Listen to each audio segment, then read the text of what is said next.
So, you've learned some pretty disturbing information about the self-proclaimed Prophet of Islam, and you want to share this information with your nice Muslim friends, co-workers, and acquaintances. But you're worried that Muslims will become upset and irate if they hear you criticizing Muhammad. You don't want to drive Muslims away, but you believe that they need this information in order to make an informed decision about Muhammad and the Quran. What do? How do you share unpleasant facts with pleasant Muslims?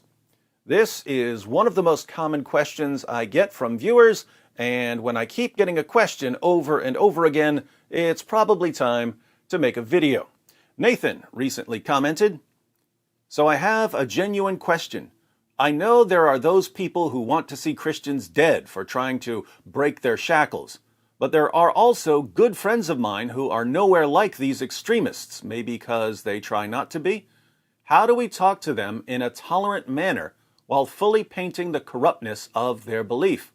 I love David's passion, but I'm not sure how I could talk to my friend about it with that same vigor."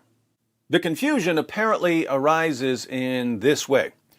David makes videos blasting Muhammad and the Quran, and it's massively effective. Muslims are leaving Islam left and right, and Muslim YouTubers are panicking and scrambling to respond to David's videos. So maybe I should use the same strategy with my Muslim friends. But I know that if I start mocking Muhammad like David does, they're going to get offended and stop talking to me. So, do I do it anyway, or should I avoid talking about Muhammad? Let's clear this up, and I'll give you a simple, easy-to-follow strategy for sharing unpleasant facts with pleasant Muslims.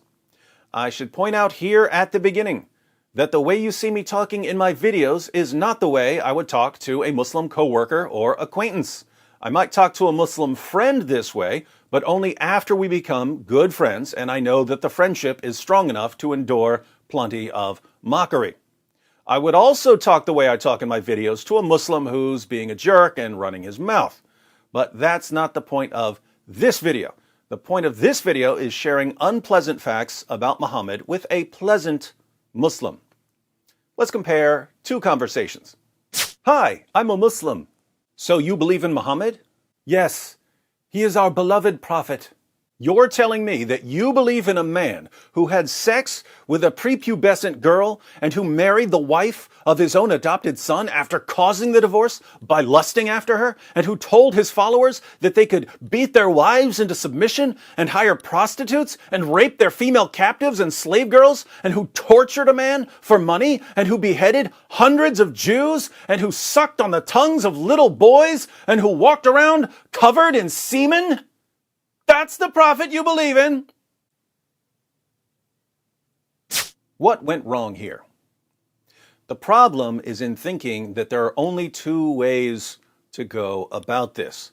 Either you don't criticize Muhammad at all, or you dial it up to 10 and start blasting. That's absurd. I talk this way on YouTube because this is a very effective way to do things on YouTube. It's called infotainment. But if you're having a conversation with a nice Muslim, there are much more effective ways of getting the same information across. Now for the second conversation. "Hi, I'm a Muslim." "Oh yeah? This is awesome. I've seen some things about Islam on YouTube and in the news, but it's cool to talk directly to a Muslim. Could you tell me what you believe?" "We believe that God is one and that he delivered his final revelation through the Prophet Muhammad." "Yeah, I've heard some things about Muhammad too, but I'm glad you're here so I can get a Muslim's view. What do you believe about Muhammad?" "Oh, he was the greatest man ever. He was a mercy to all mankind. He's the perfect example for us when it comes to how we should live." Well, it's interesting to hear your perspective, but there are some people who disagree. If it's possible, I'd actually like to get both sides. Could we sit down sometime and you could give me your best case for Muhammad, and then we could go through some of the claims of people who don't believe in Muhammad, and you could tell me why you disagree with those people? Of course, I would love that. Do you see the difference between the two conversations? In the first conversation, the critic was trying to overwhelm a Muslim that he knows nothing about. He had no interest in the Muslim's position, and the Muslim had no reason to think that this person was interested in a serious discussion at all. Why would a Muslim want to continue that conversation? In the second conversation, the critic showed interest in the Muslim's views. He was happy to let the Muslim speak and explain his position. He asked if the Muslim was willing to have a conversation about Muhammad that would involve criticism, and he allowed the Muslim to decide if they were going to continue.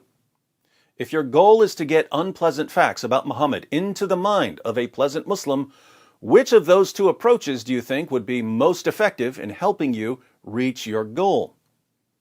Using the latter approach, you can even bring up extremely sensitive information in a non-threatening, non-offensive way.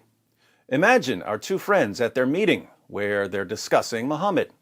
So for all of these reasons, and many more that we haven't even covered, Muhammad is clearly the greatest man in history. I now rest my airtight case. Well, I thank you for sharing all of this information with me. Again, it's good to hear about Islam directly from a Muslim. But as I mentioned last time, there are people who study Islam and disagree with you. I'd like to discuss these issues with a Muslim, but I know that Muhammad is very special to Muslims, so I'm wondering how to discuss these things without upsetting you. What? You don't have to worry about upsetting me? Go ahead and share your concerns. Oh, awesome. I've really been wanting to discuss Muhammad, but I wasn't sure how to go about it. So thank you for sitting here with me. I think the easiest way to do this would be to watch a video that raises some issues. The guy who makes the videos is a jerk, but he puts the sources up on the screen. So maybe we could watch a video and pause on the sources and read them. And after that, there's no rush. If you want to go look them up on your own or talk to your imam and give me a response next time, that would be great. Does that work? Of course! Let's watch the video. I'd be happy to share my thoughts. Wonderful. Here's a video by David Wood. Notice, now you're getting all of the same criticisms across to the Muslim, but instead of presenting them as an attack that's meant to overwhelm and silence and embarrass him, you're offering them to him and asking him to respond. It's not an attack, it's an invitation to him to share his thoughts. It's a request for more information about his religion. Now, this obviously wouldn't have to involve watching one of my videos. I used that as an example because I said that this approach would work with extremely sensitive information. You could always read through an article with the Muslim. You could go directly to his sources with him. There are plenty of ways to go about this. But as you go through the criticisms, and you and your Muslim friend are taking notes, he's learning things about his prophet that he's never heard before.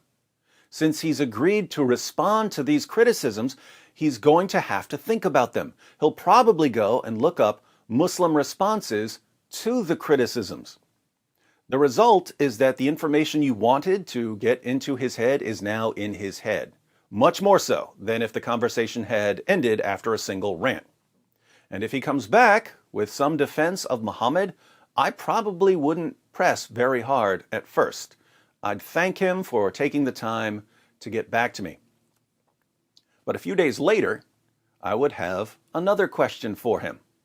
Hey, thanks again for sharing your thoughts about Muhammad and Aisha. Would you be able to answer another question for me? And so on, until your Muslim friend knows all of the unpleasant facts about Muhammad that he would never in a million years hear from his imam. So, different strategies work best in different contexts. What works well on a YouTube channel doesn't necessarily work well in one-on-one discussions. If you follow the approach I've given here, I guarantee that you can get a lot of embarrassing facts across to a lot of Muslims much more effectively than you could if you came out blasting. Test the strategy and let me know how things go.